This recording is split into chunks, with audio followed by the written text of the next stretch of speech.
வணக்கங்க. பாருங்க, நம்ம சுடுகாடு சாம்பலோ இடுகாடு சாம்பலை பற்றி சொல்லியிருக்கோம். அது எவ்வளோ ஆபத்தான ஒரு விஷயம்னு. இங்கே ஒரு அன்பர் அவரோட அனுபவத்தை பகிர்ந்துருக்காரு. அவரோட ஃபேமிலி குடும்பமே தெரிச்சு போயிருங்க. குடும்பமே சின்ன அப்படின்னமாயி உண்டு இல்லைன்னு பண்ணிடும். சில பேர் இதை நம்புவாங்க, சில பேர் நம்ப மாட்டாங்க. பட்டாதான் தெரியும் அப்படிங்கிற மாதிரி இது பட்டாதான் அவங்களுக்கு தெரியும். இந்த நம்பிக்கை இல்லை இப்பெல்லாம் ஒன்றும் இல்லைங்கிறாங்கல்ல.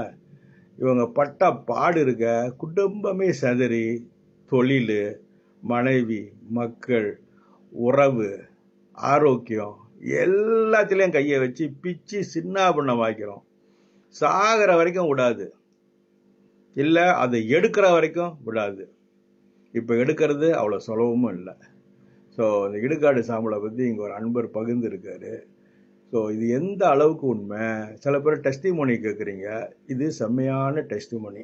நான் கொடுத்ததில் அவரே பதில் கொடுத்துருக்காரு, இது எப்படி என்னான்ட்டு. ஸோ பார்த்துங்க, இது கொஞ்சம் ஸ்ப்ரெட் பண்ணி விடுங்க மக்களுக்கு. அந்த நம்பிக்கை இல்லாதவங்கலேருந்து கொஞ்சம் பார்த்து. ஏன்னா நீங்கள் நம்பிக்கை இருந்துச்சு அப்படின்னா, என்னடா என்னமோ சரியில்லையே, இப்போ உடம்பு வலிச்சிச்சுன்னா உடல் உபாதைக்கு உடனே நம்ம போய் மருத்துவரை போய் சென்று ஏதாவது அவர் ஆலோசனை கேட்போம். இந்த மாதிரி உபாதைகள் நீங்கள் மருத்துவரை சென்று அணுக முடியாது. இது எங்கள் மாதிரி ஆளுங்களை நீங்கள் கூப்பிட்டு இது கேட்டாதான் ஒழிய இது வேறு வழி இல்லை. இந்த மாதிரி இந்த சாமி பார்க்குறதோ, சாமி அழைக்கிறதோ, இல்லை மாந்திரிகமோ இதெல்லாம் நம்பிக்கை கிடையாது. இது ஒருத்தர் சொன்ன மாதிரி 21st செஞ்சுரி 21st செஞ்சுரியில் இது ரொம்ப மோசமாக இருக்குங்க. ஏன் மோசமாக இருக்குன்னா, நம்ம அவங்களோட எல்லையெல்லாம் நம்ம ஆக்கிரமிச்சிட்டோம், எல்லாம் வீடு கட்டிட்டோம், என்னென்னமோ பண்ணிட்டோம். அப்போ எங்கே போவாங்க?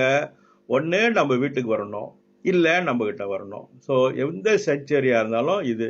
அப்புறம் இந்த இடுகாடு சாம்பலுங்கிறது ரொம்ப சுலபமாக ரொம்ப நிறைய இந்த தொழிலை ரொம்ப பாதிச்சிருங்க. தொழில் இப்போ கூட ஒருத்தர் பஸ்ஸு வச்சு செஞ்சுக்கிட்டு இருக்காரு. திடீர்னு அந்த வியாபாரம் அப்படியே போச்சு அப்படின்ட்டாரு. தெரியுது, கூட்டாளிங்க தான் கூடயே இருந்து கொல்லி பறிக்கிறது தான். அதை ஊதி விட்டுட்டானுங்கன்னா, அந்த பஸ் மேலே ஊதி விட்டுட்டாக்கா, இல்லை உங்கள் தொழில் மேலே ஊதி விட்டுட்டா, இல்லை நீங்கள் தொழில் செய்கிற இடத்துல லேசாக அது சும்மா தூவி விடல, அதுக்குள்ளே ஆசாமிகிட்ட போயிட்டு அதுக்குள்ளே பாடங்கள்லாம் படித்து அவங்க படித்து கொடுத்துருவாங்க, கொண்டு போய் தூவியெல்லாம் முடிச்சு அப்படின்ட்டு.